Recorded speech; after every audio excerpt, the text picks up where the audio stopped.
अस्सलाम वालेकुम, कैसे हैं आप सब। मैं हूं नाइमा और आज मैं शेयर करूंगी आपके साथ मटर पुलाव की रेसिपी, जो कि विंटर सीज़न में हर घर में बनाया जाता है। बहुत ही क्विक से बन के तैयार हो जाता है। और आज हम इसके साथ बनाएंगे मज़ेदार से टमाटर की चटनी, जो कि इसका बेस्ट कॉम्बिनेशन है। बहुत ही सिंपल सी रेसिपी है। वीडियो को लास्ट तक ज़रूर देखिएगा। तो वीडियो को हम स्टार्ट कर लेते हैं। यहाँ मैंने एक बाउल लिया है और इसमें हम ऐड करेंगे 1 गिलास बासमती राइस और साथ ही हम इसमें ऐड करेंगे पानी। अब हम राइस को 2 से 3 बार अच्छी तरह से वॉश कर लेंगे और इसे हम 15 से 20 मिनट तक भिगोएंगे।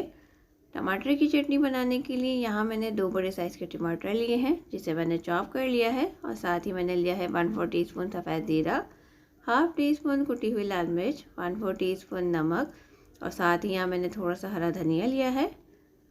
अब हम एक ब्लेंडर जग लेंगे और इसमें चॉप किए हुए टमाटर ऐड करेंगे, स्पाइसेस ऐड करेंगे और साथ ही हम इसमें हरा धनिया ऐड करेंगे।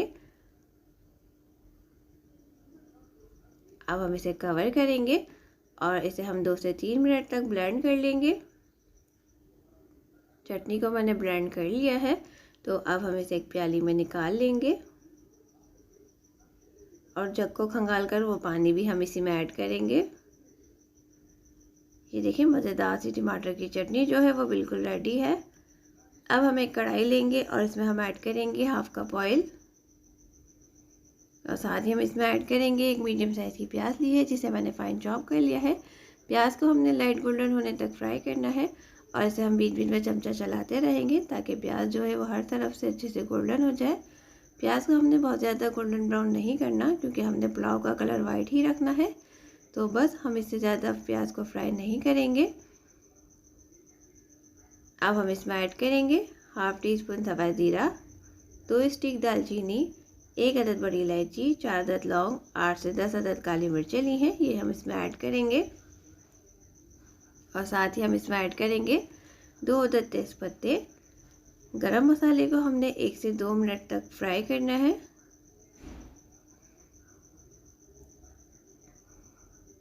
अब हम इसमें ऐड करेंगे 1 टेबल स्पून लहसुन अदरक का पेस्ट, 4 से 5 अदद हरी मिर्चें और साथ ही हम इसमें ऐड करेंगे 1 टीस्पून नमक। नमक हम अपने टेस्ट के अकॉर्डिंग भी इसमें ऐड कर सकते हैं। अब हम इसे 1 से 2 मिनट तक भूनेंगे। अब हम इसमें ऐड करेंगे, यहाँ मैंने हाफ kg मटर ली है, जिसे मैंने छील लिया है। मटर आप अपनी मर्ज़ी के हिसाब से इसमें कम या ज़्यादा ऐड कर सकते हैं। अब हम मटर को 1 से 2 मिनट तक फ्राई करेंगे।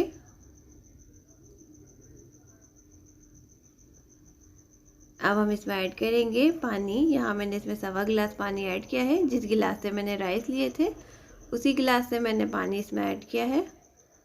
अब हम इसे कवर करेंगे और इसे 4 से 5 मिनट तक कुक करेंगे, मीडियम टू लो फ्लेम पर।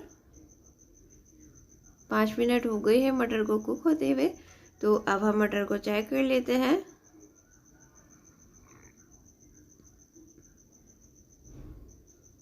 ये देखिए, मटर जो है वो टेंडर हो गई है। अब हम इसमें ऐड करेंगे राइस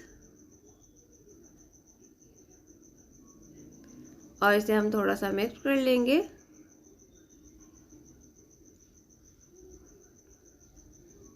अब हम इसमें थोड़ा सा पानी और ऐड करेंगे।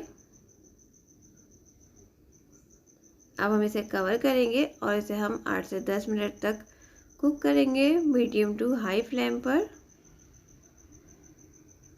10 मिनट हो गए हैं राइस को कुक होते हुए। मैंने इसे बीच में भी चेक किया था, तो अब हम इसे दोबारा चेक कर लेते हैं। ये देखिए, राइस जो है वो कुक हो गए हैं, मगर अभी इसमें थोड़ा सा पानी है। तो बस अब हम इसे दम पर लगा देंगे। यहाँ मैंने कढ़ाई के नीचे तवा लगा दिया है। अब हम इसे कवर करेंगे और इसे हम 10 से 15 मिनट तक दम पर रखेंगे। 2 से 3 मिनट तक हमने फ्लेम को हाई रखना है, फिर उसके बाद हम फ्लेम को लो कर देंगे। 15 मिनट हो गए हैं राइस को दम पर रखे हुए, तो अब हम राइस को चेक कर लेते हैं। ये देखिए, बहुत ही खुशबूदार और मज़ेदार सा मटर पुलाव जो है वो तैयार है। बस अब हम इसे डिश आउट कर लेते हैं। आप इसे घर के लिए बनाएं या फिर मेहमानों के लिए। मटर पुलाव को आप चटनी और सैलेड के साथ सर्व कीजिएगा, ये सबको बहुत पसंद आएगा। उम्मीद करती हूँ आज की रेसिपी आपको अच्छी लगी होगी। वीडियो अच्छी लगे तो इसे लाइक करें, फ्रेंड एंड फैमिली के साथ शेयर करें। चैनल पर अगर नए हैं तो चैनल को सब्सक्राइब कर लें, बेल आइकन को प्रेस कर लें ताकि मेरी आने वाली नई वीडियोज़ की नोटिफिकेशन आपको वक्त पर मिलती रहे। फिर मिलूँगी एक नई रेसिपी के साथ। Thanks for watching. खुदा हाफिज़।